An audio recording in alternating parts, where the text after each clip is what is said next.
దేవరహస్యాలు. మనం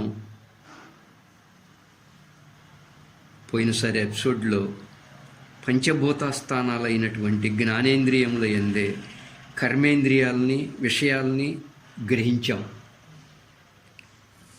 ఒక్కసారి మరలా స్థానాలు చెప్పుకుందాం. ఆకాశస్థానం ఎక్కడ చెప్పుకున్నాం? చెవి దగ్గర, అంటే శ్రోత్రేంద్రియం దగ్గర ఆకాశాన్ని చెప్పుకున్నాం. వాయుస్థానాన్ని ఎక్కడ చెప్పుకున్నాం? చర్మేంద్రియ స్థానమైనటువంటి కంఠస్థానం దగ్గర వాయుస్థానాన్ని చెప్పుకున్నాం. అగ్నిస్థానాన్ని ఎక్కడ చెప్పుకున్నాం? అంటే రూపాన్ని గ్రహించేటువంటి అంటే కన్ను దగ్గర, నేత్రేంద్రియం దగ్గర అగ్నిస్థానాన్ని చెప్పుకున్నాం. జలస్థానాన్ని ఎక్కడ చెప్పుకున్నాం? జలాన్ని గ్రహించే అంటే రుచిని గ్రహించేది నాలుగు కాబట్టి జిహ్వేంద్రియం దగ్గర జలస్థానాన్ని చెప్పుకున్నాం. పృథివీ స్థానాన్ని ఎక్కడ చెప్పుకున్నాం? పృథివీ యొక్క గుణం వాసన కాబట్టి వాసనను గ్రహించేది ముక్కు కాబట్టి అంటే ఘ్రాణేంద్రియ స్థానం దగ్గర పృథివీని చెప్పుకున్నాం. అంటే పంచభూతాలు ఆకాశం చెవు దగ్గర, వాయువు కంఠస్థానం దగ్గర, అగ్ని నేత్రం దగ్గర, జలము నాలుక దగ్గర, పృథివీ ముక్కు దగ్గర చెప్పుకున్నాం. బాగా ఈ వరుసల్ని, ఈ స్థానాలని బాగా గుర్తుంచుకోవాలి. ఆకాశాన్ని చెవి దగ్గర, వాయువుని కంఠస్థానం దగ్గర, అగ్నిని నేత్రము దగ్గర, జలమును జిహ్వ దగ్గర, పృథివీ భూమిని ముక్కు దగ్గర గ్రహించాం. అలాగే కర్మేంద్రియముల దగ్గరికి వెళ్ళేతలికి వాక్కునేమో చెవి దగ్గర, చేతులనేమో చర్మస్థానమైనటువంటి కంఠము దగ్గర, పాదములనేమో నేత్రస్థానము దగ్గర, ఉపస్థేంద్రియమునేమో జిహ్వ దగ్గర, పాయురింద్రియమునేమో ఘ్రాణము దగ్గర గ్రహించాం. అలా పంచభూతాలని, పంచకర్మేంద్రియాలని పంచభూత స్థానాలందే గ్రహించాం. అలాగే శబ్దాన్ని అంటే ఆకాశ గుణమైనటువంటి శబ్దాన్ని చెవి దగ్గర, వాయుగుణమైనటువంటి స్పర్శని కంఠస్థానము దగ్గర, అగ్నిస్థానమైనటువంటి రూపాన్ని నేత్రం దగ్గర,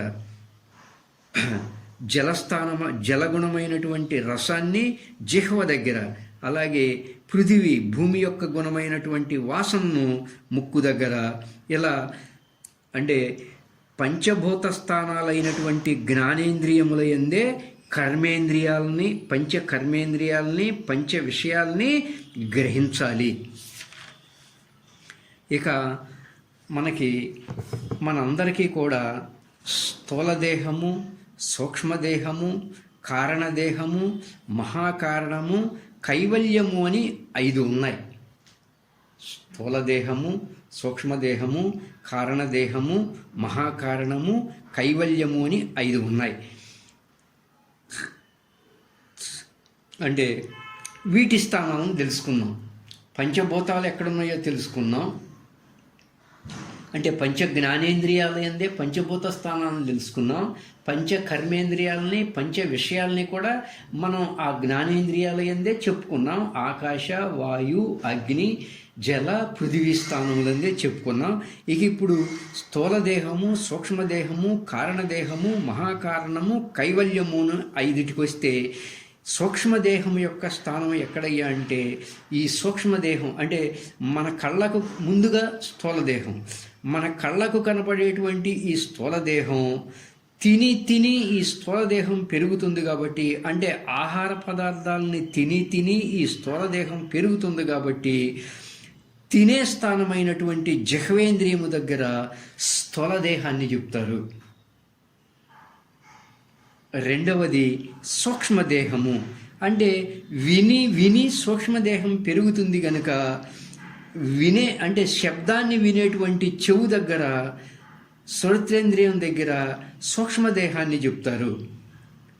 అలాగే కారణదేహము అంటే చూచి అంటే కని ఈ కారణదేహం పెరుగుతుంది. దృశ్యాలని చూచి ఈ కారణదేహం పెరుగుతుంది కాబట్టి చూచేటువంటి స్థానమైనటువంటి నేత్రస్థానమునందు కారణదేహాన్ని చెప్తారు. అలాగే మహాకారణము. మహాకారణం అంటే గ్రహించి జ్ఞప్తికి తెచ్చుకునేదాన్ని తెలివి అంటారు.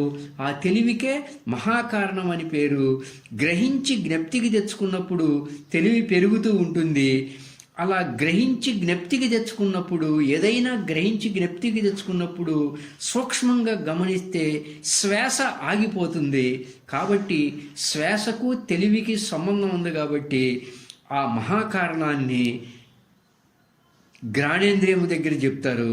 ఇక 5వదైనటువంటి కైవల్యము, ఇక్కడ అసలు ఏమీ ఉండదు, కేవలత్వమే ఉంటుంది. కాబట్టి ఈ కైవల్యాన్ని కంఠస్థానమైనటువంటి వాయుస్థానం దగ్గర చెప్తారు.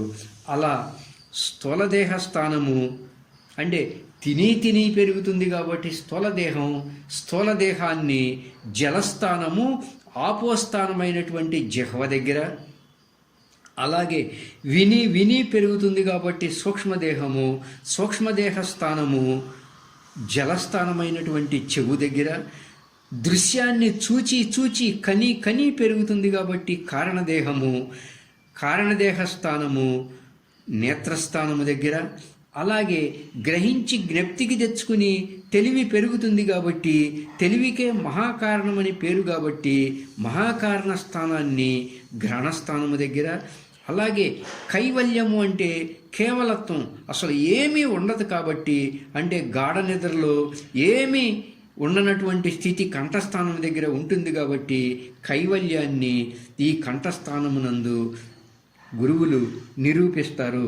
అట్లా స్థూల, సూక్ష్మ, కారణ, మహాకారణ కైవల్యములను బ్రహ్మాండమందలి ఈ శ్రోత్ర, త్వక్కు, చక్షుర్, జిహ్వ, ఘ్రాణస్థానములకు పంచభూత స్థానములందే గ్రహించాలి.